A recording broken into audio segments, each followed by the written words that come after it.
Welcome back to another episode of Parker's Pensies, a podcast dedicated to exploring thoughts on philosophy, theology, nature, and life. I love thinking about interesting things, so come think with me. All podcasters are always liars. This is the topic of today's episode, so buckle up. Now, when I say all podcasters are always liars, I'm a podcaster telling this to you. Like I am a podcaster, I'm saying all podcasters are always liars. Now in philosophy, this problem is usually stated as the sentence you are now reading is a lie, or something similar. So is this sentence true? Because if it is true, then it is a lie because it said that it was a lie. But since it turned out to be true, then it is a lie, and so it is not true, right? Because it's a lie.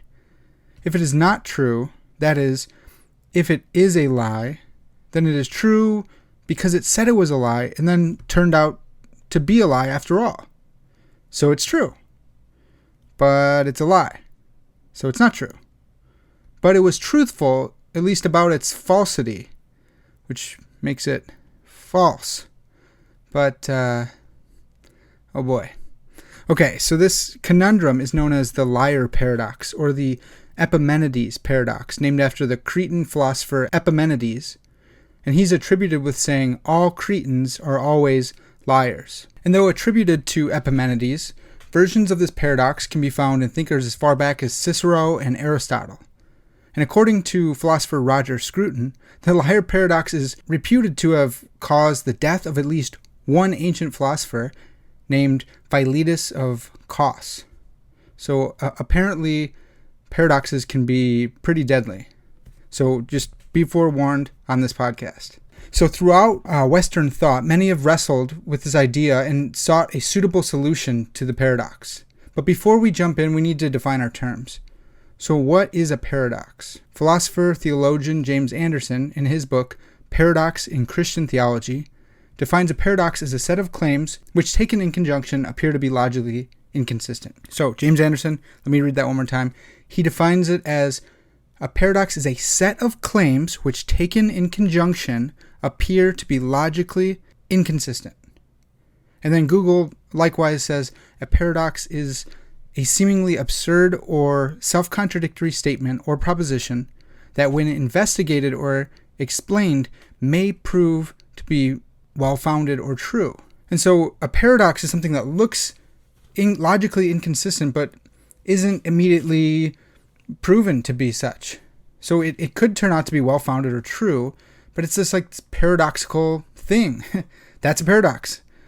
So James Anderson actually gives us a really helpful paradox in modern times through an analysis of light, which can help us think a little bit more clearly on what a paradox is. So I'm going to read at length from his Paradox in Christian Theology. And concerning this paradox of light, he says, prior to the 20th century, light was generally considered to behave in an unambiguously wave-like manner. As a matter of fact, in many experimental situations it does. For example, it can be shown to exhibit those inference patterns that characteristically arise from the interaction of waves. Scientists are now well aware, however, that in other circumstances, light appears to behave like a stream of discrete particles, as illustrated by the scattering of X-rays on collision with electrons. Conversely, electrons and other subatomic entities, hitherto treated as simple particles, are now understood to exhibit wave-like behavior under certain experimental conditions. In short, a wealth of empirical data supports the conclusion that the fundamental building blocks of our physical world can be described as either as waves or as particles, depending on the manner in which their behavior is observed. Indeed, there are even cases in which quantum entities exhibit wave-like properties and particle-like properties at the same time. This characterization of quantum physical entities is counterintuitive at best and arguably incoherent. It is extremely difficult to see how one and the same entity can exist both as a wave and as a particle, since these two types of entity have apparently incompatible properties. For example, a particle is located at a point in space, whereas a wave is distributed throughout space. Yet the fact remains that electrons and other quantum objects behave as if they were both such that descriptions of their behavior in either terms of waves and particles are inevitably paradoxical. So all that to say, paradox is not just for the ancients, it's not just for the Cretans, it's not just for Aristotle. We find paradoxes today, even in our quantum physics. So now with a better understanding of paradox in hand, let's return back to the liar paradox.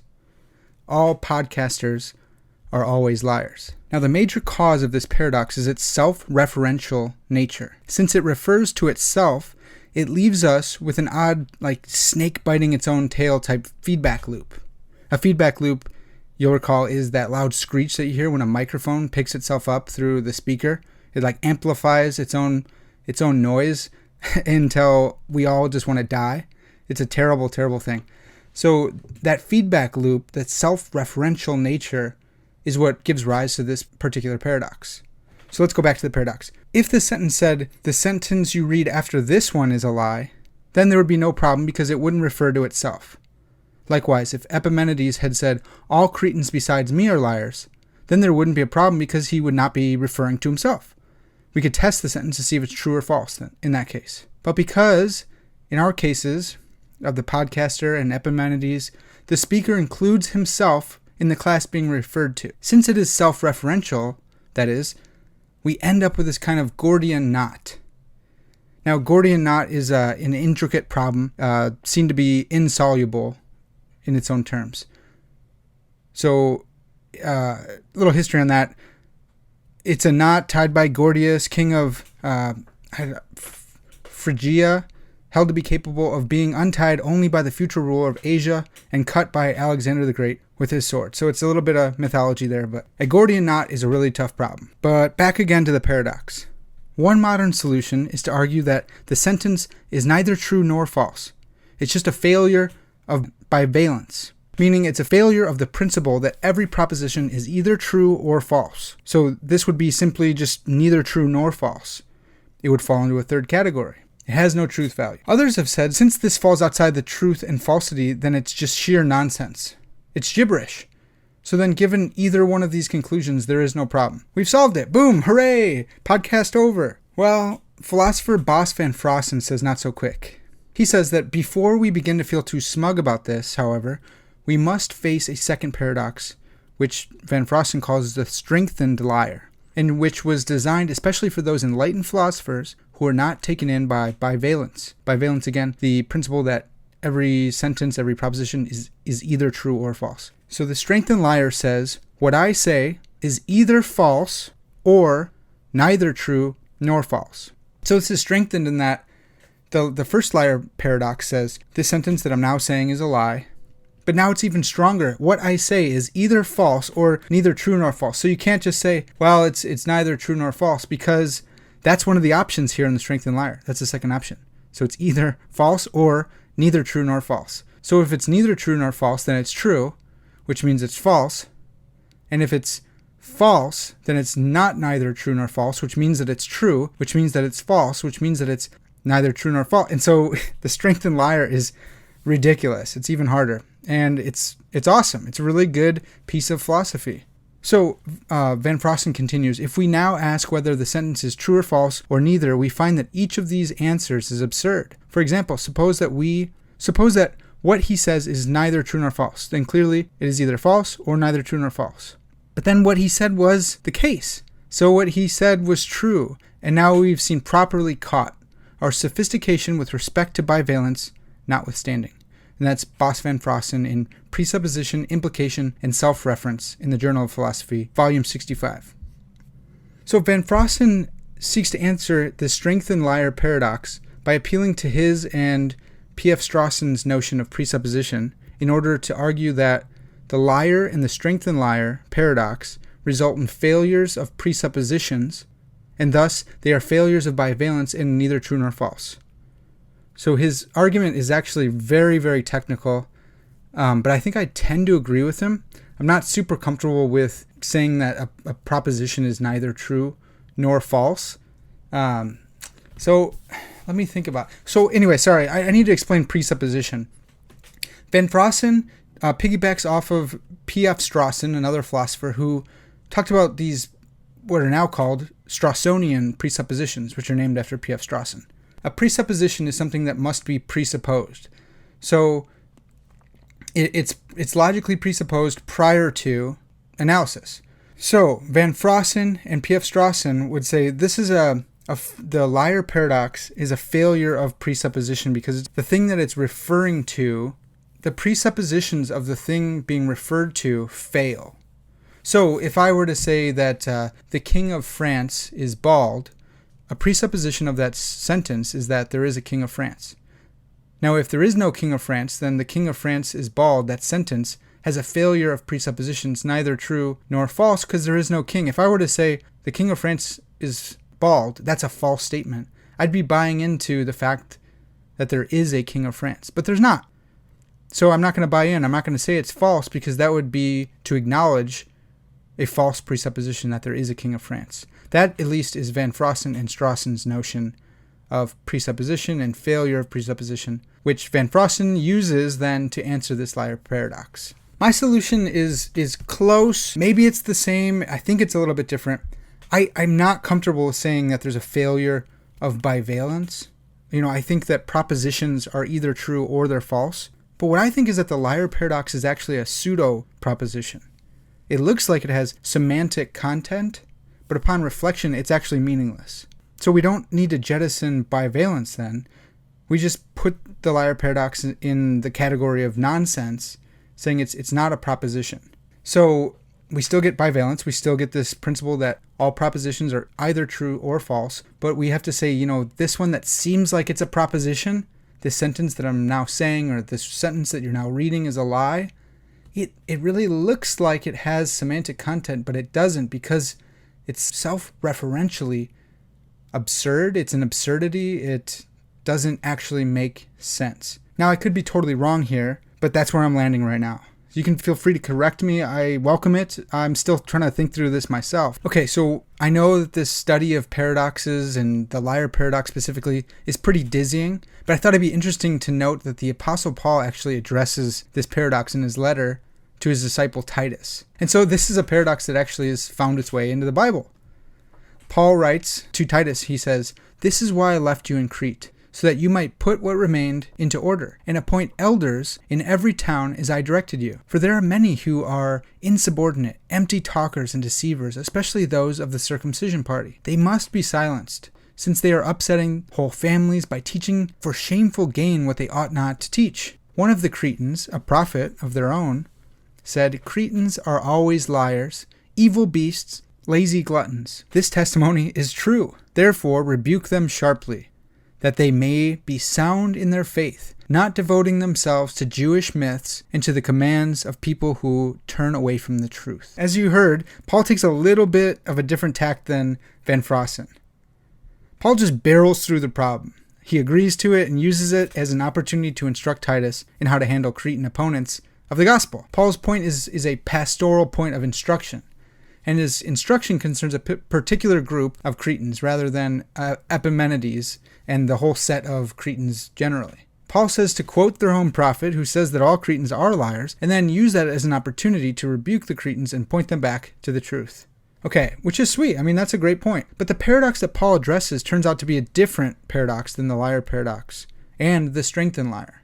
Since Paul is quoting one of the Cretan prophets, Epimenides, and since it is reported speech and not Paul himself making the self-referential claim, the paradox transforms into what Van Frossen has termed the weakened liar. Van Frossen explains that the phrase Epimenides the Cretan is reported to have said that all statements by Cretans are false clearly cannot be true. Right, so it's not self-referential, it's reported speech about a third party.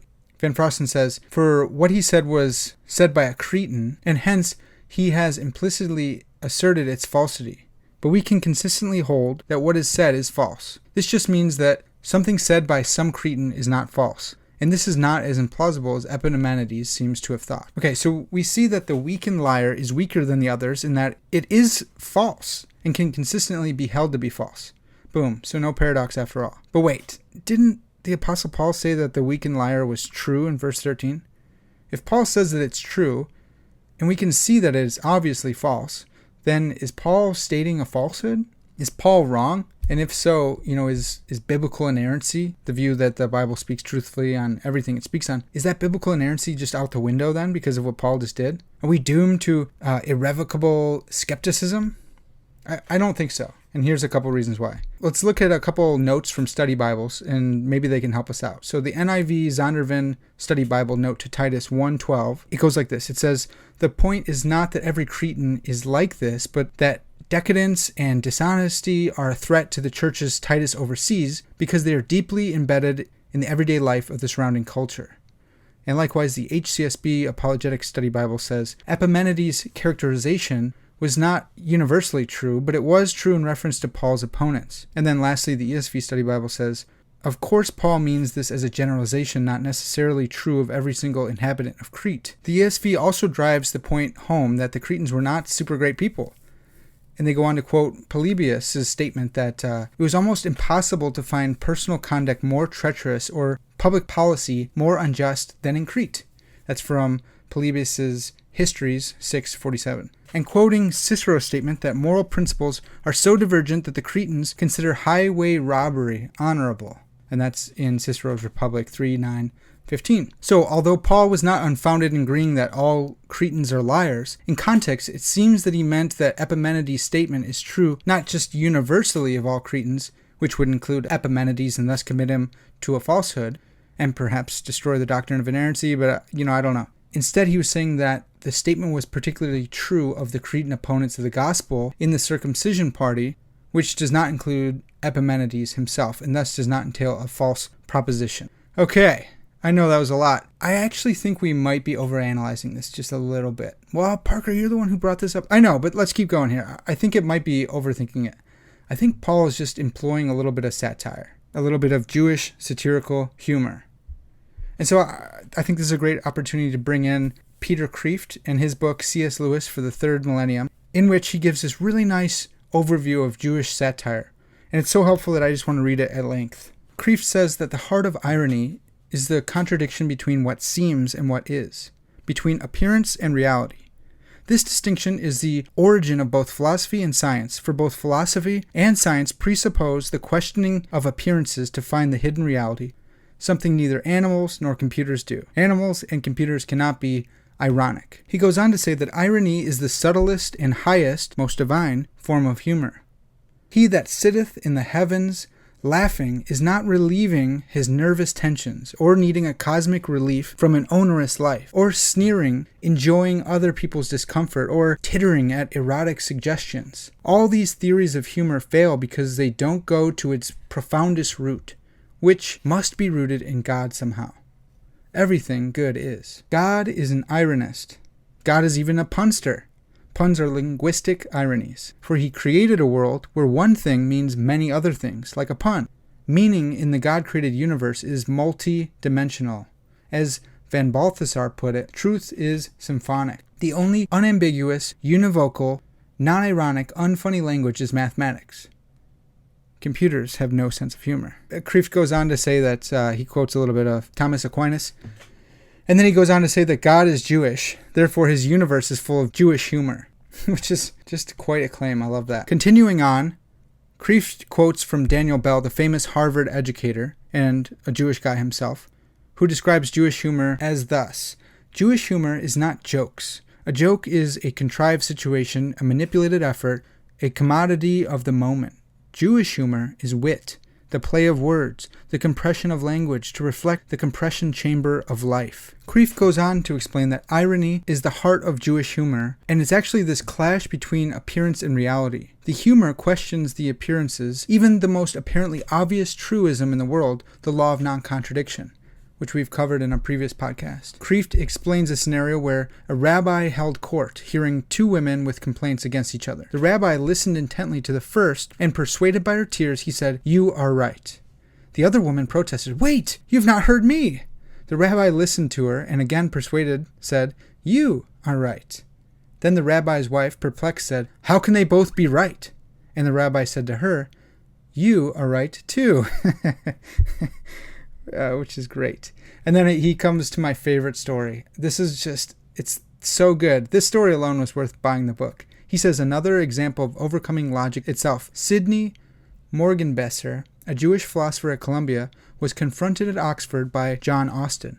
This is J.L. Austin of the book How to Do Things with Words. He's super famous in linguistics and philosophy of language for coming up with speech act theory, or at least being one of the first proponents of it. So anyways, this guy, Sidney Morgenbesser, Jewish philosopher at Columbia, he was confronted at Oxford by John Austin, the British logician, who said to him, "Mr. Morgenbesser, I am told that you believe that two affirmatives can make a negative.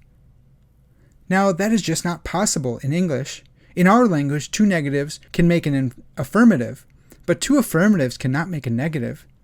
To which Morgenbesser replied, yeah, which is just the best. I love that. So if you say two negatives, that can make a positive, but you can never say two positives to make a negative. And this guy, employing Jewish irony, he just goes, yeah, which is so fantastic. I love that. And so that's kind of the spirit I think Paul is using when he's replying to the liar paradox. He's being ironic. Oh, Epimenides says that Cretans are always liars, they're evil beasts and lazy gluttons. Yeah, for sure. That testimony is true. Therefore, rebuke them sharply, that they may be sound in the faith, not devoting themselves to Jewish myths and the commands of people who turn away from the truth. Paul is making a joke. He's playing on the liar paradox to tease his Cretan opponents, while also warning of their need for repentance. So I think this view seems a little bit more reasonable and charitable to Paul. But, if you want to argue the point, I'm all ears, though I do reserve the right to call you a liar. Well, we could talk about this a lot more, and perhaps someday we will, but for now, that's going to have to do it. I hope you learned something cool, and I hope you thought about something in a new way. This has been Parker's Pensies, and as always, all glory to God.